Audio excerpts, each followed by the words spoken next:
नाज़रीन मोहतरम, इस कहानी की इससे पहले आप 5 किस्तें सुन चुके हैं। अब छठी किस्त मुलाहिजा फरमाएं। दोनों धीमे लहजे में बात कर रहे थे। मौजूद सुखन घरेलू मसाइल और तनख्वाह की कमी थी। उनके चंद कदम आगे जाते ही मैं क्रॉलिंग करता हुआ खुश्क नाले से गुजरने लगा। गोया रिस्क था। मुझे मुकम्मल तौर पर उनकी रूटीन से वाकिफ हुए बगैर ऐसा नहीं करना चाहिए था, मगर वक्त की कमी ने मुझे ये कदम उठाने पर मजबूर किया था। यूं भी इन दोनों संतरियों का बेपरवाहाना अंदाज इस बात का मजहर था कि उन्हें मेरे इस समत आने की कोई उम्मीद नहीं थी। उनके पीछे मुड़ने से पहले मैंने नाला अबूर कर लिया था। एक झाड़ी की आड़ लेकर मैंने नाले में निगाह दौड़ाई। पहले नजर आने वाले पहरेदार तो अभी तक नहीं पलटे थे। अलबत्ता वो जिस समत से आए थे उस समत से 2 और पहरेदार टहलते हुए आगे आ रहे थे। मैंने इन झाड़ियों की आड़ में पीछे खिसकना शुरू कर दिया। अचानक मेरी समातों से किसी के कदमों की आवाज टकराई। वहीं दबक कर मैंने आवाज की तरफ निगाह दौड़ाई। वो मेरे छुपने की जगह से 2 झाड़ियां पीछे पहले बैठ गया। यकीनन वहां टॉयलेट की सहूलत मौजूद नहीं थी, इसलिए सुबोदम जिसका जिधर मुंह होता वो चल पड़ता था। उसके फारिग होने तक मैं वहीं दुबका रहा। उसके वापस पलटते ही मैं रेंगता हुआ आगे बढ़ गया। रोशनी की जहरियत बढ़ती जा रही थी। मैं झाड़ियों की आड़ लेता वहां से दूर होता गया। तुलुए आफ्ताब तक मैं इस नाले से 400-500 मीटर दूर आ गया था। गोई इस इलाके में खतरा कम था, मगर मैंने एहतियात का दामन हाथ से न छोड़ा। एक मरहला तो बखैर आफियत गुजर गया था। अब पानी भरकर वापसी का मरहला बाकी था।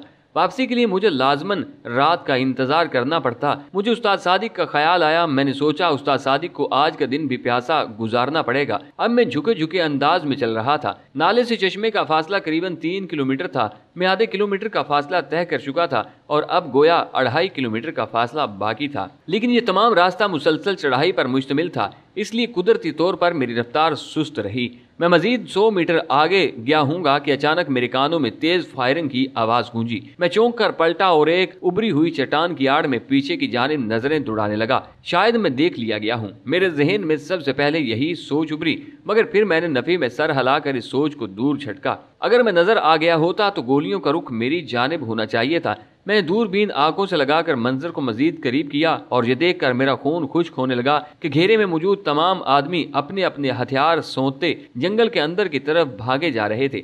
अचानक मुझे वाकी टाकी का ख्याल आया और मैंने जल्दी से आन कर लिया। कोई शख्स चीख चीख कर अपने हलाक होने वाले 2 आदमियों की रिपोर्ट दे रहा था, जिन्हें किसी स्नाइपर की गोली ने लुकमा अजल बना दिया था। उन्हें मोहतात रहने का मशवरा देकर कंट्रोल रूम तमाम पार्टियों को उसी समत इकट्ठा होने का हुक्म दे रहा था। उस्ताद सादिक, मैं आपको ऐसा नहीं करने दूंगा।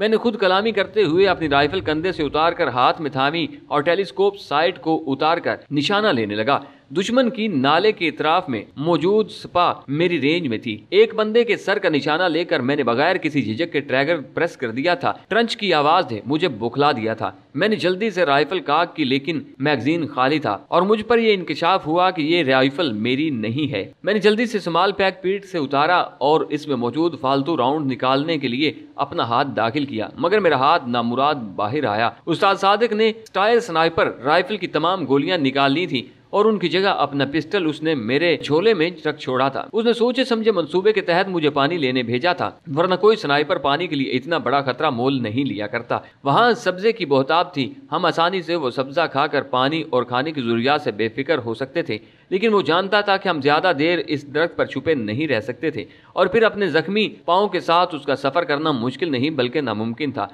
यही सोचकर उसने मुझे तहफ्फुज देने का सोचा और इस पर अमल कर गुजरा। अचानक फायरिंग की आवाज में शिद्दत आ गई।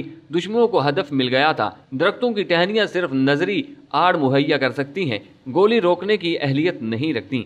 वायरलेस सेट पर कोई चीखते हुए अपनी कामयाबी की रिपोर्ट पेश कर रहा था और मेरे दिमाग में उस्ताद सादिक की गुफ्तगू गूंज रही थी। ये तो तुम जानते हो कि हर स्नाइपर रिटायर्ड होते वक्त अपनी राइफल अपने जानिशी के हवाले किया करता है।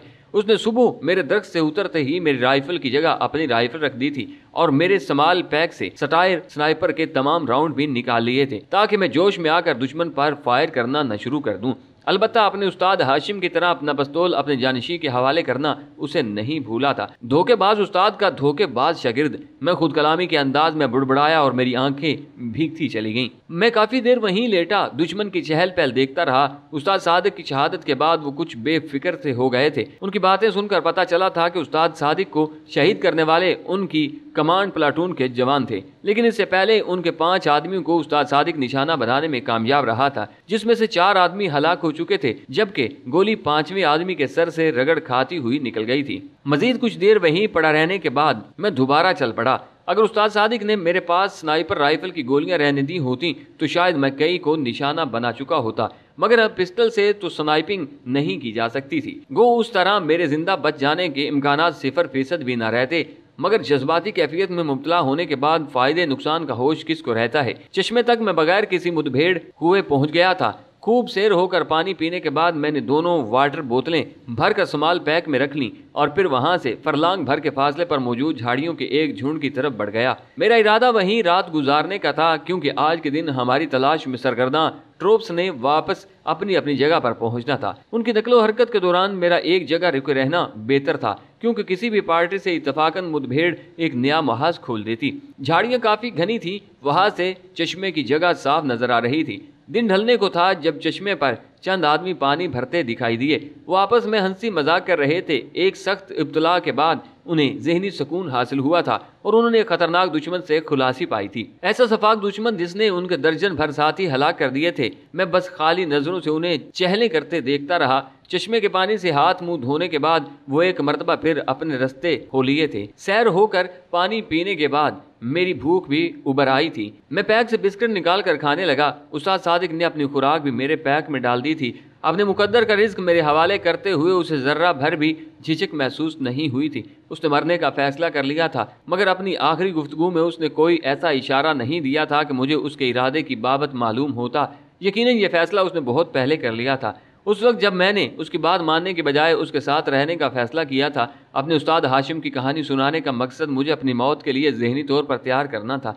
दौरान ट्रेनिंग उसने अपने कई तजुर्बात हमारे गोश गुजार किए थे, मगर अपनी ज़िंदगी का सबसे अहम वाक़या उसने ऐसे हालात में सुनाया था जब वो खुद अपने उस्ताद की राह पर चलने का इरादा कर चुका था। वो रात मैंने उन्हीं झाड़ियों में उस्ताद सादिक की यादों से लड़ते गुजारी। सुबह सादिक के करीब मैं अपनी कमीनगाह से निकला और चश्मे की तरफ बढ़ गया। क्या पता रास्ते में पानी मिलना भी था या नहीं। मैंने वाटर बोतल में रात के वक्त होने वाली कमी पूरी की और अपने रास्ते हो लिया। चलते वक्त मैंने वाकी टाकी सेट भी ऑन कर लिया था, मगर पहले वाली फ्रिक्वेंसी पर खामोशी छाई हुई थी। फ्रिक्वेंसी बदल कर भी मैंने सुन गुल लेने की कोशिश की, मगर कोई ऐसी बात सुनने में नाकाम रहा जो मुझे एहतियात पर मजबूर कर सकती। एक दो जगह पर रोजमर्रा की आम गुफ्तगू सुनाई दी। 2-3 पोस्टों से लाली सेक्टर बेस को सुबह के सब अच्छा की रिपोर्ट दी जा रही थी। वापसी के लिए मैंने पहले वाला रास्ता इस्तेमाल नहीं करना था। लाली सेक्टर की बेस के नीचे पहुंचकर मैं जनूब की समत में सीधा निकलता चला गया। नाला अबूर करके जंगल में घुसने की कोशिश मैंने नहीं की थी। सूरज के तुलू होने तक मैं लाली सेक्टर बेस से करीबन 2 किलोमीटर आगे निकल गया था। रोशनी होने के साथ मेरी रफ्तार आहिस्ता हो गई थी। मैं पूरी तरह कैमोफ्लेज था। गिली सूट ने मुझे झाड़ियों का हिस्सा बनाया हुआ था। आगे जाकर नाला तंग हो गया। मेरे दाहिनी जानब पहाड़ी सिलसिला था, जबकि बाएं तरफ जंगल था और दरख्तों के इख्तिताम पर सीधी खड़ी चट्टानों का सिलसिला फैला हुआ था। दाहिनी जानब दरख्तों की तादाद बतदरीज कम होती जा रही थी। मैं नाला अबूर करके जंगल में घुस गया। आगे जाकर नाला गरबी जानब मुड़ रहा था। उस नाले में बस इक्का दुक्का दरख्त थे और वही मेरी वापसी का रास्ता भी था। दूरबीन निकाल कर मैंने दूरों नजदीक का बगौर जायजा लिया, मगर किसी किस्म की हरकत न नजर आई। नक्शा खोलकर मैंने एक बार फिर दुश्मन के मोर्चों की जगह को बगौर देखा। उसी नाले में आगे जाकर दुश्मन की एक पोस्ट थी जिसका नाम सुदरती पोस्ट था। वहां पर उनके 15 से 20 आदमी मौजूद रहते थे। मज़कूरा पोस्ट से दाएं और बाएं जानब 3-4 किलोमीटर के वक्फे पर 2 और पोस्टें थीं।